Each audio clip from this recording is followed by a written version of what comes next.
आता मनसबदारी सिस्टम। जैसे कि दोस्तों आप लोगों को पता होगा कि मनसबदारी system was the foundation of Mughal administration, जिसकी शुरुआत की थी अकबर ने। अ, जो मुगल डायनेस्टी में जितने रूलर्स आए थे, जिनमें से जो शुरू के जो रूलर्स थे जैसे कि बाबर और हुमायूं। बाबर के टाइम पे क्या था कि Babur had ruled only for 3 to 4 years, तो बाबर के पास इतना कोई टाइम था नहीं कि वो कोई पॉलिसी या फिर कोई रिफॉर्म ऐसे इंट्रोड्यूस करे। और हुमायूं का जो रूलिंग पीरियड था उसपे वो काफी डिस्टर्ब रहे, जिसकी वजह से उनको भी कोई ऐसा मौका नहीं मिला, अपॉर्चुनिटीज मिला नहीं कि वो कोई पॉलिसी इंट्रोड्यूस कर सके। तो जितने सारे मुगल पॉलिसीज है, चाहे वो राजपूत पॉलिसी हो, रिलीजियस पॉलिसी हो, एडमिनिस्ट्रेटिव पॉलिसी हो, लैंड रेवेन्यू पॉलिसी हो, या डेकन पॉलिसी हो, या फॉरेन पॉलिसी हो, कोई भी पॉलिसीज हो, उसकी जो शुरुआत की थी वो अकबर ने की थी। और जो लेटर रूलर्स थे जैसे कि जहांगीर, शाहजहां और औरंगजेब, उनके टाइम पे थोड़ा थोड़ा मॉडिफिकेशन इन पे इंट्रोड्यूस हुआ था। ठीक है, तो चलिए ये देखते हैं कि ये जो मनसबदारी सिस्टम था ये बेसिकली क्या था और अकबर ने एक्चुअली इंट्रोड्यूस क्या किया था। ठीक है, देखिए पहले तो बात ये है कि this is the backbone of Mughal administration. और उसकी जो फीचर्स है कि it was a bureaucratic system. तो अब ये देखिए ये ब्यूरोक्रेसी होता क्या है। Bureaucracy is basically government officials, right. Bureaucracy is basically government officials. तो अंडर मुगल गवर्नमेंट जितने ऑफिशियल्स थे, they were called the mansabdars. They were the bureaucrats and they were the government officials. और जैसे कि ये जो सिस्टम था, it was basically a centralise system. Centralise system मतलब सारे मनसबदार जो थे, they were directly accountable to the ruler, that is the Mughal ruler. In at the time of Akbar it was Akbar. ठीक है, that is why it is called centralised and bureaucratic system. दूसरी चीज ये थी कि it was a meritocratic system. Meritocratic मतलब इसकी जो अपॉइंटमेंट होता था, that was not hereditary, it was non hereditary. Non hereditary.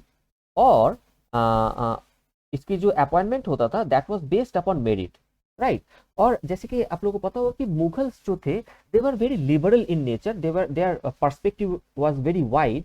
तो उन्होंने कभी भी सेक्टेरियन जो डिवीजन था उसमें बिलीव नहीं की, उन्होंने कोई रिलीजियस डिस्क्रिमिनेशन की ऐसे बिलीव नहीं की। तो अकबर के टाइम पे हमें ये देखने को मिलता है कि Shia, Sunni, Rajput, I mean Hindus, non Muslims, they all got this all were selected or all became part of this bureaucracy, high officials, based on their merit, right. At the same time it was very much progressive and efficient. Progressive, पहली बात तो ये था कि ये non hereditary meritocratic था, that made it progressive and efficient. And at the same time it was transferable. फॉरेबल। तो अगर अगर नॉन परफॉर्मेंस होता है तो कोई किसी को भी ट्रांसफर किया जा सकता है at the age a matter of punishment. और दैट मेक्स इट प्रोग्रेसिव, और and that also makes it efficient, right. तो और इसी के साथ साथ रिलेटेड है, it was highly secular in nature. जैसे कि मैंने कहा कि कोई सेक्टेरियन डिवीजन पे उन्होंने बिलीव नहीं की। तो ये जो चीजें थी ये सारी चीजें एक दूसरे के साथ रिलेटेड है, राइट। अब पांचवी पॉइंट जो ये है कि यहाँ पे लॉ ऑफ एस्टेट अप्लाई होता है। Law of estate is basically कि जब भी कोई प्रॉपर्टी होता है, और जो property after the death of the owner of this property, जब वो प्रॉपर्टी स्टेट के पास आ जाता है, तो तब बोला जाता है कि उस पर law of estate is being applied. कि देखिए मॉडर्न टाइम्स में भी जो लॉ ऑफ एस्टेट अप्लाई होता है वो उस उन सारे प्रॉपर्टीज पे अप्लाई होता है जिसमें कोई सक्सेशन नहीं रहता है। तो देखिए मॉडर्न सक्सेशन लॉ में भी बहुत सारे डिवीजन है, क्लास 1, क्लास 2, ऐसे बहुत सारे डिवीजन है। लेकिन अगर उसके बाद भी कोई सक्सेशन नहीं मिलता है ना, तो वो फाइनली वो प्रॉपर्टी स्टेट के पास आ जाता है, चाहे वो मूवेबल हो या इमूवेबल प्रॉपर्टी हो। That is called law of estate. तो इस केस में law of estate was generally applied with regard to the mansabdar. मतलब मनसबदार ने अपने लाइफ टाइम में जितने प्रॉपर्टी एक्वायर किए हैं, that after his death they will go to the state. तो that will also prohibit corruption. एक तो ट्रांसफर था, that was for the purpose of prohibition of corruption, and the law of estate will also prohibit the corruption. And finally hierarchical and military significance, ये दो चीज एक दूसरे के साथ रिलेटेड है। रिलेटेड इन द ये इस चीज में है कि देखिए जितने मनसबदार होता था ना, मनसबदार को डुअल रैंक मिलता था। डुअल रैंक, दो दो रैंक बेसिकली क्या था, एक था जाट और दूसरा सवार। था that was determining the hierarchy, the position of the official in the hierarchy. जैसे कि सपोज एक मनसबदार है ए, जिसका जाट है 1000, और एक दूसरा मनसबदार है बी, जिसका जाट है 2000। तो in rank B is above A, that means A is subordinate to B. तो जाट रैंक जितना बढ़ता चला जाएगा, उसके रैंक उतना ही हायर है। तो according to the contemporary sources ये हमें पता चलता है कि मैक्सिमम मैक्सिमम 10,000 जाट तक ऑफिशियल्स थे, एंड मिनिमम 10 जाट तक ऑफिशियल्स थे। तो 10 जाट मतलब बहुत ही लोअर लेवल के ऑफिशियल, एंड 10,000 मतलब बहुत ही ऊपर हायर लेवल के ऑफिशियल्स। ये साथ जाट के साथ है सवार। सवार मतलब जितना हॉर्समैन, जितना आर्मी एक पर्टिकुलर मनसबदार को मेंटेन करना पड़ेगा। देखिए, the army, this mansabdar was also responsible for maintenance of a military strength और military quota which signifies their military strength. देखिए, मुगल के जो आर्मी स्ट्रेंथ था दैट वाज ह्यूज, राइट। तो किसी भी एक पर्टिकुलर इंसान के लिए, रूलर के लिए इतना ह्यूज आर्मी को मेंटेन करना पॉसिबल नहीं था, मैनेज करना पॉसिबल नहीं था। तो ये जो लार्ज आर्मी था वो बेसिकली मेंटेन कैसे होता था कि हर एक जो मनसबदार थे उनको अपने ही इनकम से कुछ, उनका जो कोटा है, मिलिट्री कोटा है, उसको उनको मेंटेन करना है। और at the time of war he will remain obliged to give that army to the ruler, so that they get the help, I mean the ruler get the help of this huge military strength. तो that was the सवार। अब यहाँ पे ये system था कि जाट can be either greater than or equal to सवार, बट सवार can never be more than जाट। ठीक है, तो सवार में भी मान के चलो, जैसे कि अगर सपोज एक मनसबदार है एम, जिसका सवार है 2000, तो he will have to maintain 2000 horsemen, और एक हॉर्समैन के पीछे 2 हॉर्स। ठीक है, तो he will also have to maintain 4000 horse at the same time. ठीक है, that was the basically system. तो जैसे कि डुअल रैंक, मतलब कि suppose A is a mansabdar, उसका जाट होगा 1000, जाट सपोज 1000 है, और उसका सवार होगा या तो 1000 या तो 1000 के नीचे, मान के चलो मान लेते हैं 500। That can be his dual rank. ठीक है, इतना समझ में आ गया। अब देखिए,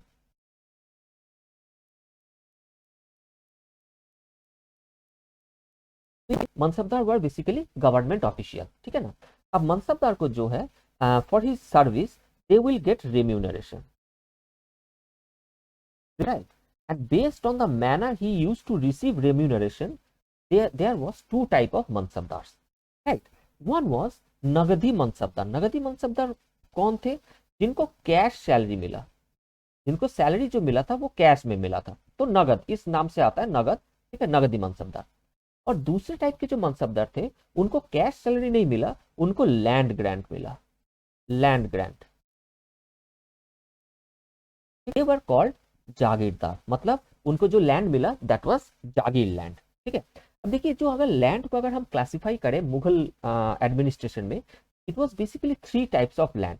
one was khalisa land, khalisa land which was under direct administration of the Mughal ruler. Number 2 is petty land, the land which was being used for granting the land. तो ये जो जागीर लैंड मिल रहा था उसको, वो ये पैबाकी लैंड से ही मिल रहा था। ठीक है, जागीरदार को। और तीसरा था मदद मास। मदद mass was basically charitable land, use for charitable purpose. अब देखिए, जैसे कि इक्ता खालिसा के साथ थोड़ा सा कुछ सिमिलरिटीज है। जैसे कि suppose this is the capital, right, this is the capital, और कैपिटल के चारों तरफ की जो नियर बाई एरियाज है that can be under direct administration of the ruler. तो ये जो लैंड है this is called the khalisa land, जहां पे मेनली ये जो नगदी मनसबदार है दे वर बीइंग अपॉइंटेड। ठीक है, क्योंकि those land was directly being handled by और एडमिनिस्टर्ड बाय द रूलर। लेकिन जो दूर के लैंड है that could not have been directly administered by the ruler, तो इस लैंड को जागीर लैंड में डिवाइड किया गया। This came to be known as the paibaqi land. ठीक है, और इसी में बीच बीच में मदद मास लैंड होगा जो चैरिटेबल पर्पस के लिए होगा। तो एक एक लैंड एक एक जागीरदार को दिया जाता था। ठीक है, और this jagirdar was responsible for raising the land revenue from the people. उसी में से एक पोर्शन उसको मतलब कि स्टेट को भेजना होगा, स्टेट को भेजना होगा, और दूसरा पोर्शन जो उनके लिए रिजर्व्ड है, that is his income, and out of his income he will also have to maintain his quota of army। ठीक है ना। अब देखिए ये जो दोनों सिस्टम था, नगदी मनसबदार एंड जागीरदार, भी दो तरीके के थे, ट्रांसफरेबल एंड नॉन ट्रांसफरेबल। अब देखिए हम लोगों ने देखा है फीचर्स में, इट वाज बेसिकली ट्रांसफरेबल। तो मोस्ट ऑफ द जागीरदार और most of the mansabdar actually they were transferable, they were transferable and non hereditary, non hereditary. दूसरे एक टाइप के जो जागीरदार थे, that was non transferable and they were also hereditary, was basically kept brought under jagirdari system और mansabdari system to implement the Rajput policy of the Mughal. तो Rajput policy जो था, राजपूत लोगों को भी हाई ऑफिशियल्स, हाई रैंक मिल रहा था, लेकिन Rajput state was under the Rajput rulers and they could not have been transferred, और they could not have been, I mean उनके जो हेरिडिटरी राइट था that also had to be maintained. तो इसलिए ये जो एक particular special type of jagirdar maintain किया गया था, that was only for the, I mean mainly for this Rajput implementation of Rajput policy, and this jagirdars came to be known as the watan jagir. तो अब देखिए अकबर ने एक सिस्टम इंट्रोड्यूस किया था with regard to maintenance of the army and the quota of horses. ठीक है, this system came to be known as the dahbisti system. Dahbisti मतलब 10-20, 10-20। तो ये सिस्टम था कि जो आर्मी मेंटेन किया गया था उसको एक एक यूनिट में मेंटेन किया गया था। तो हर एक यूनिट में 10 सोल्जर होगा, 10 हॉर्समैन होगा। There also has to be maintained 20 horse। तो ठीक है ना, this system was introduced by Akbar. अब देखिए जहांगीर के टाइम पे मोर और less the same system was continued with a very minor modification. It is with regard to this dahbisti system, Jahangir ने जो इंट्रोड्यूस किया था, मॉडिफिकेशन लेके आए थे, which is known as the du aspa सी आसपा सिस्टम। तो जहांगीर का ये मानना था कि ये जो यूनिट मेंटेन करना है, यूनिट तो मेंटेन करना है 10 और 20, ये यूनिट तो मेंटेन करना है, लेकिन हर एक सोल्जर इक्वली कैपेबल नहीं है। ठीक है ना, और इसीलिए उसको किस तरीके से डिवाइड किया गया कि जो मोर एफिशिएंट है उसको 3 हॉर्सेस चाहिए होता है कभी कभी, और जो लेस एफिशिएंट है उसको 1 हॉर्स से भी काम चल जाएगा। ठीक है, तो विथ मेंटेनिंग दिस यूनिट उन्होंने इस टाइप से चेंजेस लेके आए, जैसे कि suppose there is this horseman or horses to be maintained by each of them।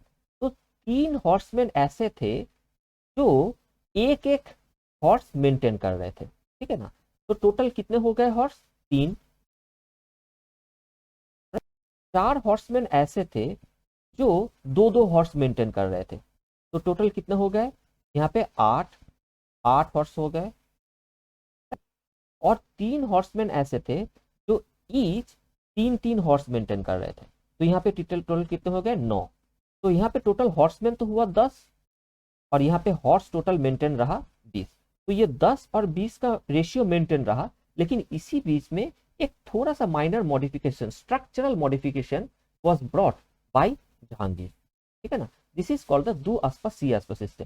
अब देखिए आपके मन में ये सवाल आ सकता है कि 2 हॉर्सेस मतलब मोर देन 1 हॉर्सेस पर हॉर्समैन मेंटेन करने की वजह क्या थी? वजह तो एक ये थी कि हॉर्स को बहुत ज्यादा मेहनत करना पड़ता था, और सबसे इंपॉर्टेंट जो वजह ये थी कि the horses that was used under the Mughal administration was superior quality of horses which was being brought from Turkey and Arab, Turkey and Arab, क्योंकि इंडिया में जो था सुपीरियर क्वालिटी ऑफ हॉर्स मिलता नहीं था।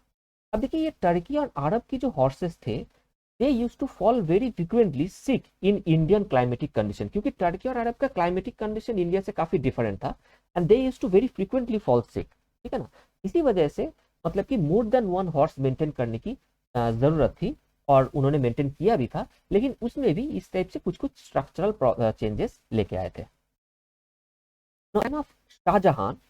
शाहजहां ने एक चीज रियलाइज किया कि जो जो जागीरदार या बेसिकली जागीरदार जो थे उन्होंने जो लैंड रेवेन्यू रेज किया था, उनके एक पोर्शन तो स्टेट को डिपॉजिट करना है और दूसरा पोर्शन अपने पास रखना है। तो इसमें शाहजहां को काफी करप्शन देखने को मिला। तो यहाँ पे दो टर्म इंपॉर्टेंट हो जाता है, एक होता है जमा, मतलब कि एस्टिमेटेड रेवेन्यू। जमा, एस्टिमेटेड रेवेन्यू मतलब सपोज एक जागीरदार है, उससे सरकार को, स्टेट को, रूलर को इतना एस्टिमेट किया जा रहा है कि इतना पैसा आएगा, मान के चलते हैं 100 रुपीज आएगा एक ऑन अ पर्टिकुलर ईयर। लेकिन एक्चुअली जितना होता है, रियलाइज्ड जो रेवेन्यू होता है, वो इसमें जमा और हासिल में काफी डिफरेंसेस देखने को मिला। सपोज हासिल सिर्फ 50 रुपए ही हुआ और उसके रीजन बता दिया गया कि क्रॉप फेलियर, नेचुरल कैलामिटी वगैरह वगैरह, बहुत सारे रीजन दिखा दिया गया। ठीक है, तो जमा और हासिल में काफी डिफरेंसेस देखने को मिला शाहजहां को, और जिसकी वजह से he wanted to bring down this corruption, and that because of that he introduced this monthly scale system and fractional system. Monthly scale मतलब मंथली स्केल ऑफ 10, 8, 6, 4, इस टाइप से मंथली स्केल उन्होंने इंट्रोड्यूस किया था। और जो फ्रैक्शनल सिस्टम था, वहां पे बेसिकली 1/3, 1/4, 1/5 इस टाइप के फ्रैक्शनल सिस्टम इंट्रोड्यूस किया गया था। तो ये जो 1/3 फ्रैक्शनल सिस्टम था, दे वर द जागीरदार, कि suppose A is the jagirdar of this particular land, तो A will govern or A will administer the same area from where he is raising his revenue. So it was okay. 1/3 was okay. 1/4 was a bit punishment. 1/4 में क्या होता है? Suppose X is a Jagirdar who maintains this particular land and Y is a Jagirdar who maintains this particular land. ठीक है? And both has 1/4 rank. तो X maintains this land, लेकिन X का जो रेवेन्यू आएगा वो आएगा Y के लैंड से, और Y मेंटेन दिस लैंड, लेकिन Y का जो रेवेन्यू आएगा वो आएगा X के लैंड से। तो इससे क्या होगा? एक चेक एंड बैलेंस मेंटेन होगा। That is what Shahjahan thought. This is called the fractional system. और फिफ्थ जिसको रैंक मिला, it was a kind of a punishment posting बोल सकते हो, जिसको डेक्कन में भेज दिया जाता था। डेक्कन में जागीरदार मिलता था। तो ये था कि डेक्कन का जो रेवेन्यू था, that was always less to north India, क्योंकि नॉर्थ इंडिया के लैंड फर्टाइल थे, इंडो गैंगटिक प्लेन था। तो डेक्कन में भेजना मतलब उनके रेवेन्यू कम हो जाना, और that was kind of I mean punishment posting. तो जिसके रेवेन्यू मतलब कि डिपोजिशन में जितना ज्यादा डिफरेंस, उसको उतना ज्यादा पनिशमेंट मिल सकता है। ठीक है ना? तो that also maintain a kind of efficiency. Although ये डिनाई नहीं किया जा सकता कि इसके बावजूद भी बहुत सारे करप्शन थे, बहुत सारे डेविएशंस थे। वो कहाँ नहीं होता है? हर एक समाज में, वो हर एक सिस्टम में वो चीज होता है। लेकिन यहाँ पे कोशिश की गई थी काफी कि इस सिस्टम को प्रोग्रेसिव और एफिशिएंट बनाया जाए। एंड औरंगजेब के टाइम पे क्या किया गया? Faujdari system was introduced with regard to the jagirdar. तो जागीरदार को police and law and order maintain करने का, फौजदारी सिस्टम का भी पावर दिया गया था। ठीक है? तो ये जो फौजदारी सिस्टम है, इसको इन डिटेल डिस्क्राइब किया गया है कि मुगल की जो लैंड रेवेन्यू पॉलिसीज है, उसमें इस चीज को डिस्क्राइब किया गया है, और इसके जो कॉन्सिक्वेंसेस था उसको भी उसी वीडियो में डिस्क्राइब किया गया है। आप चाहे तो वो वीडियो एक बार देख लीजिए। ठीक है ना? तो बाकी वीडियोस की तरह मैं इस वीडियो में भी आप लोगों के सामने एक क्वेश्चन रखता हूँ। देखिए, significance of Mansabdari system in the foundation of Mughal empire in India. ठीक है? तो ये रहा आपके लिए question. Try to write the answer of this question. Okay, so that is all for today. See you in the next video. Thank you.